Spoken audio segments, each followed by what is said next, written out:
Do you know your bug out bag weight? Is it 15 pounds? 20 pounds? 37 pounds? Not sure? How far is your planned bug out? 5 miles? 11 miles? 23 miles? Just keep going until you find somewhere safe? If your route takes you more than just a couple of miles, then the weight of your bug out bag matters. A lot. Hey, I'm Jack. I'm a co-founder of SkilledSurvival.com, and I've been publishing my thoughts and strategies and tips and gear reviews online since 2013. And now I'm growing our YouTube channel. So if you like this type of content, take a moment and subscribe and make sure to hit that bell notification as well.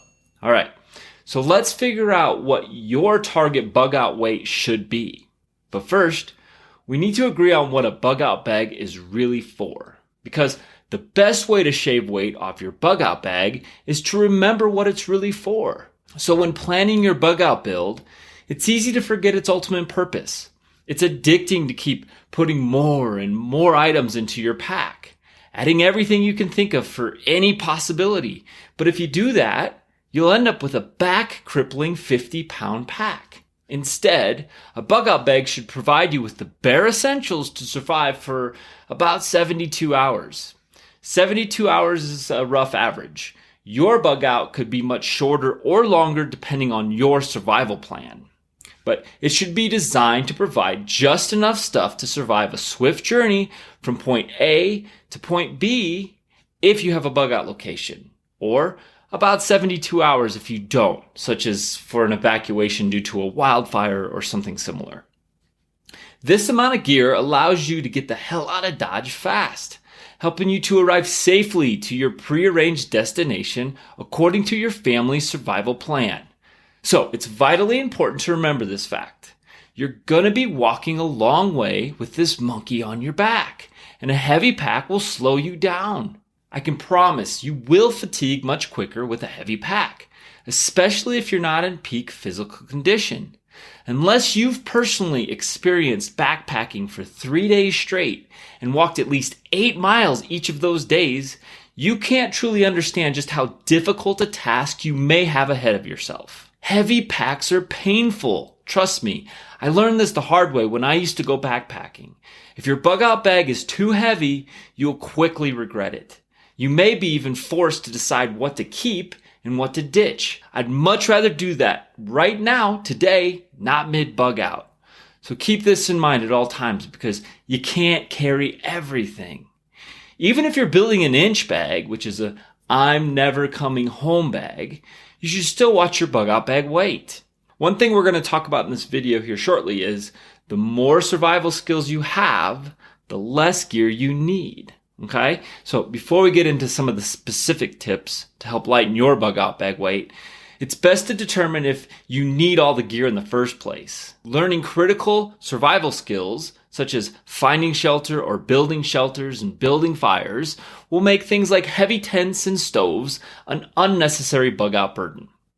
Leaving these two heavy, bulky pieces of gear alone can shave up to 5 to 8 pounds. Now, of course, being prepared and having a large stash of food and water on paper sounds great, but if you can't carry it, then it's ultimately of little use. So instead, I'm talking about learning water procurement skills and shelter building and fire starting and food finding skills without lots of extra gear. So we'll talk more on this later. Now, before we jump into the ways to shave weight, the specific tips, I want you to understand that your bag of choice also matters, because carrying 30 pounds in a poor fitting bag absolutely sucks. And carrying 30 pounds in a nice fitting bag, well, it sucks less. So you need a bag that fits you. Having your pack sitting too high or too low on your back can affect your walk's gait. Remember, bugging out will likely consist of hiking and running and scrambling and climbing. So if you buy a bug out bag online, try it on as soon as it arrives. And if it doesn't fit right, return it immediately. This is not a purchase you want to make a compromise on. Now, my favorite bug out bag is this EvaTech Combat Bag, okay? This is my personal bug out bag right here, and you should check out my detailed video, which I'll link to in the description below, that reviews this bag, okay? But the bottom line is it's got good padding, okay? It's got adjustable straps. It's not too big. It's not too small for most folks. It has quality stitching. It's got beefy zippers and lots of compartments on the inside. Plus, the price is excellent as well. So go to the link in the description below if you want to check it out, okay? But it's a good bag. I recommend it, but there's a lot of bags online. You have to do your own research, okay? But this is a good place to start if you're looking for a good bag, one that I personally recommend. Now, let's take a moment and figure out what your personal bug out bag weight should be.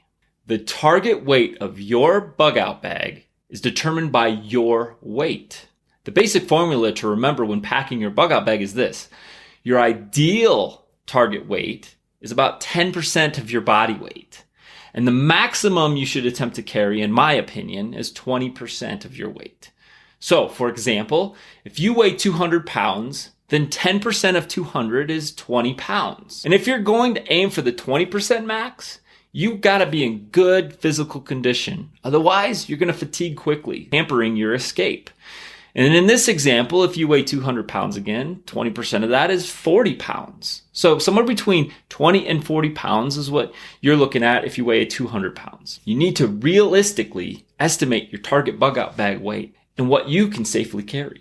To help you, I've put together the simple chart for you to use as a guideline. On this chart, all you got to do is find your weight in pounds across the bottom, and then you can find your recommended and ideal and maximum bug out bag weights. A note of caution though, these recommended bug out bag weight ranges highly depend on your physical health and strength. Now that we figured out what your bug out weight should be roughly, it's time to figure out the best ways to make that happen. So let's jump right into the first shaving weight tip. How much water do you really need to carry? A liter of water is heavy. It weighs about 2.2 pounds. So 3 liters of water equals 6.6 pounds. 6 pounds may not sound like much, but it's a pretty heavy problem when it's added to all your other gear. Instead, you can carry a minimum amount of H2O if you know how to procure it and purify it on the go. I carry about 1 liter of water at any given time. This is my bottle. It's stainless steel single wall bottle.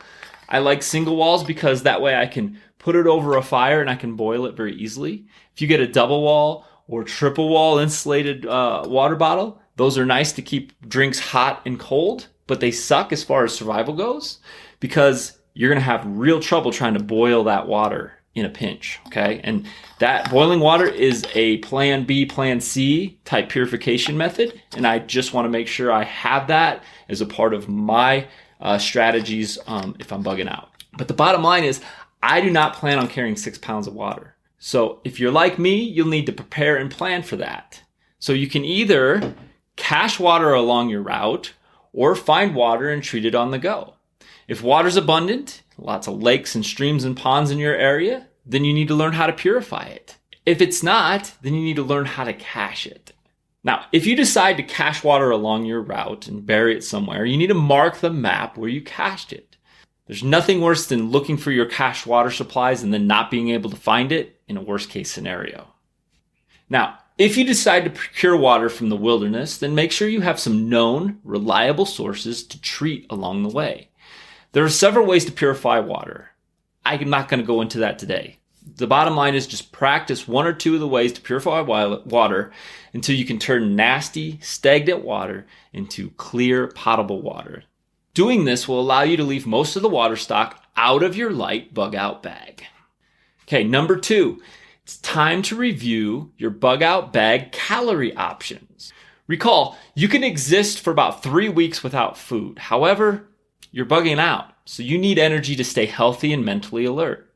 So how are you going to keep your food weight down? When packing a bug out bag, I like to use a checklist. And in that checklist, I include 1 freeze-dried meal serving for each family member and 1 or 2 high-calorie energy bars. And that's about 1 day's worth of food, okay? That's not a lot of food, but it allows you to keep your bug out bag light. No, it won't keep the hunger away, but it will provide enough energy to remain healthy and alert. Now, the more survival skills or bushcraft skills that you have, the more food you may acquire. That's why I recommend you pack in your bags the minimum you need to survive. We're talking this. And then learn some additional skills so that you can find some bonus foods along the way. If you break camp near a lake or river, you may be able to find some fish to eat. All you need is a bit of fishing line and a hook, both very light, and you can find some worms and use a stick and you can tie it to the stream and see if you can catch some fish. Cast it down into the water and then maybe you'll be lucky and get some fish for dinner. Then place the fish next to the fire with the skin left on to cook the fish. Cooking like this removes the need for a cook stove or fuel or pots or pans. Bonus calories may also be found in the woods. If you know how to identify edible plants and learn how to use snares or traps, you may be able to find some bonus food. The snare traps might work overnight as a means to get a squirrel or two. But again, these skills mean carrying less heavy food stocks, less heavy ready-to-go foods. And the volume of food too, because a lot of times your pack may be light, but you just run out of space to actually put in, as far as volume goes, to put into your bag. One more trick to help lighten the food load is to eat your heaviest foods first. See, your legs will be freshest on day one, but your pack is heaviest at that point too. But by eating the heavier rations first, you'll reduce your pack weight quickly for days 2 and days 3. This gives you the maximum calorie benefit and lessens the weight of your pack each day. All right, number 3 is let's go ahead and ditch the tent, okay? A tent with all its poles and stakes will add several unnecessary pounds to your growing pack. So instead of carrying a tent, carry a survival tarp or a hammock, or use natural shelters. A tarp or a hammock, here's my hammock, will create a simple shelter for most elements. Or perhaps you know how to build a shelter with what's available. Pine trees with low-hanging branches are a relatively safe shelter from the wind and rain. They also have a layer of needles under them, which can provide you with a soft pallet to lie on. Underneath these trees, the ground is usually soft enough that you can dig up some of the earth with a stick. This allows you to make a shallow impression that you can lie in with pine needles to afford you a bit of comfort and some extra warmth. Rock overhangs and shallow caves have been used for thousands of years by humans to survive. Just make sure the area is empty of unwanted animal guests before committing to it for the night. If these are not options for you, then you might be able to use some paracord and a tarp to create a simple lean-to shelter. All you really need for most nights is protection from the wind and rain. Another option you could consider is this survival tent tube. Okay, this again is a very lightweight option, especially compared to a tent. I mean, this is a backpacker's tent, and I do take it backpacking, okay? But there's a difference between backpacking and bugging out, okay? With backpacking, I'm going to take a few luxuries. I'm going to go slower, and I'm going to take my time to get from point A to point B, okay? In a bug out, I'm trying to escape and get away as quickly as possible. This will slow you down. This is a lightweight tent and it's about 4 pounds, okay? That's a lot of weight and a lot of volume for a bug out bag. You can't afford it. So go with a tent tube, go with a hammock, or just use natural shelters out in the wilderness. That's gonna save you a ton of weight. Now, it can be frightening to sleep outdoors without a tent, especially for the first time. I suggest you practice this in your own backyard and then practice this along your bug out route as well.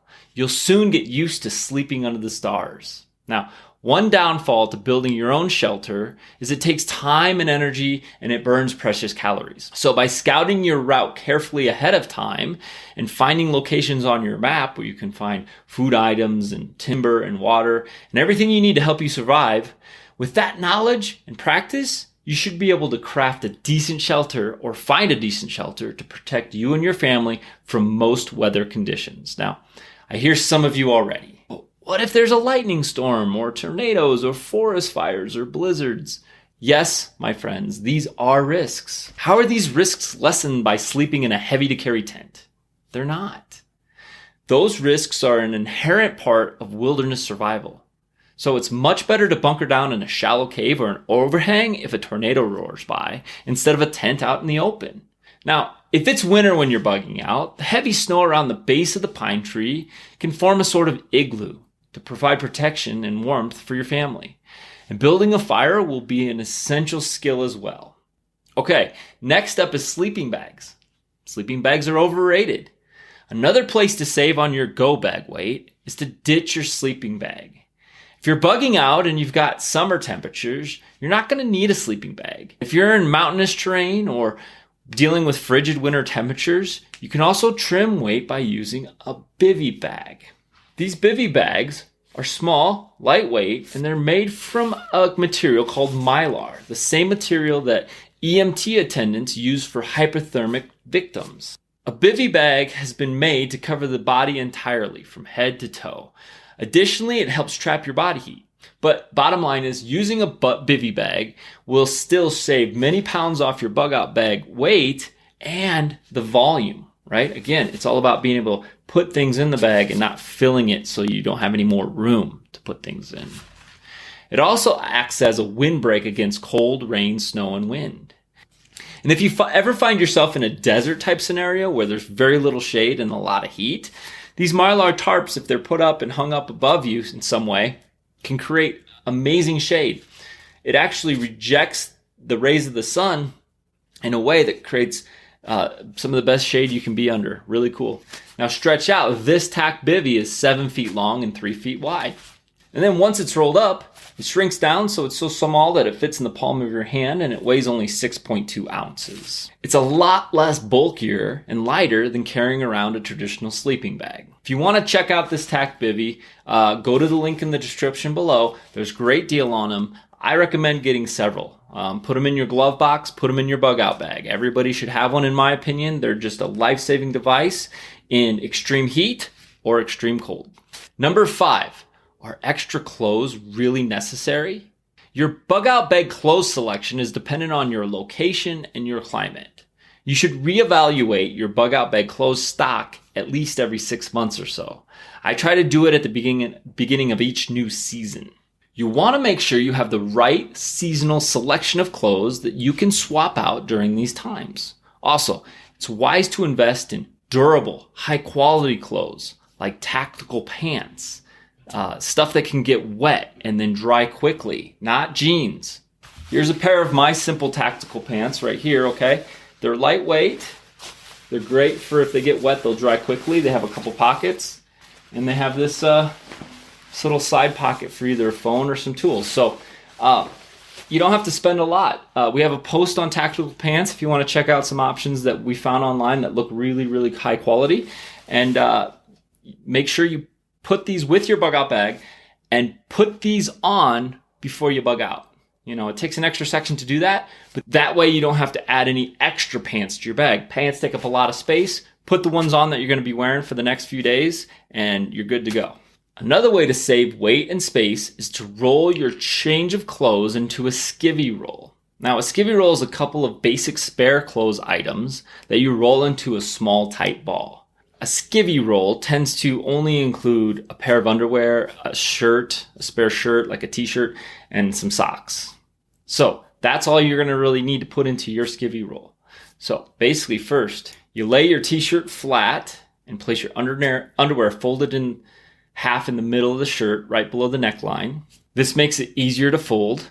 And then fold the right side of your shirt to the middle, and then do the same for the left. Now, take a pair of crew socks and cross them toe to heel over the sleeves of your folded shirt. Once your socks are in place, begin rolling the collar down the shirt to the bottom. The tighter the roll, the less space it'll take up. When done rolling, you'd have 2 ends of the socks sticking out on either side. Take one end and fold it over the roll. Then take the remaining sock and fold it over. This is your skivvy roll. A family of 4 with clothes rolled in a skivvy roll will barely weigh 1 pound. Number 6. Look at gear trade-offs and leave the heaviest gear behind. See, you don't need a heavy camping gear to bug out. For example, when it comes to survival flashlights, bigger isn't always better. So instead of taking a heavy lantern, which would just take up a ton of space, go with something like this. This is a high-powered flashlight that also acts as a lantern. See, this cap goes on there. So you got the focus, and you also got the dispersed lighting, okay? So that's an option. That's still heavier than going with a Firehawk flashlight. This is a perfect little EDC flashlight. It fits in your pocket. It fits in your bug out bag so easily. It's super bright. You can pick one of these up at a really great price. Links in the description below. This is the flashlight that we sell here through Skilled Survival. Okay, so this is an awesome thing to add. You can buy one for each family member and stuff it into your bags, and you're good to go. Or sometimes your other gear. So this is a electric fire starter. Okay, so this has built in a flashlight. Multi-tools are always smart to save weight. How about your water filter options? Here's a very popular personal water filter called the Life Straw, which is nice. It's good. I've used it. I recommend it. It's really nice for getting a drink from a stream where you just, it's like a straw. You put this in and you drink from it. Easy, easy. This is a smaller one that actually has more volume specs. This actually can filter more water over the life of it, supposedly, based on the manufacturing specifications. But look how much smaller it is. Okay, this is a Sawyer Mini. Okay, either option's good, but if you're looking to save a little bit of pack space and maybe a tiny bit of weight, go with the Sawyer Mini. How about radios? I recommend you take a hand crank radio. That way you can crank it in an emergency and power it. Okay, but look at the size of this one. Okay, this one's nice and it's powerful, but here's one that's a hand crank radio, and this one's a bit smaller. Okay, this one's a little bit smaller. And then you have this one. This is not a hand crank radio. This is a pocket radio, a Kato pocket radio. In this case, you'd have to supply batteries for it, which is kind of a trade-off and whatnot. But as far as the space and size, you can't beat this one, okay? But this one is not a hand crank, okay? So, you know, it's a trade-off. Less weight, no hand crank, more weight, hand crank. So you have to decide. But obviously, looking at gear options is a smart way to shave weight if your bug out bag's too heavy. Another thing to look at is your bladed tool. Okay, so one of the heaviest bladed tools we have here is, this is a lightweight hatchet, but it still weighs a good pound, pound and a half, 2 pounds, somewhere in there, because it's just a punk of metal, and it's going to take up some space in your bug out bag. Same thing for a bladed tool such as a shovel.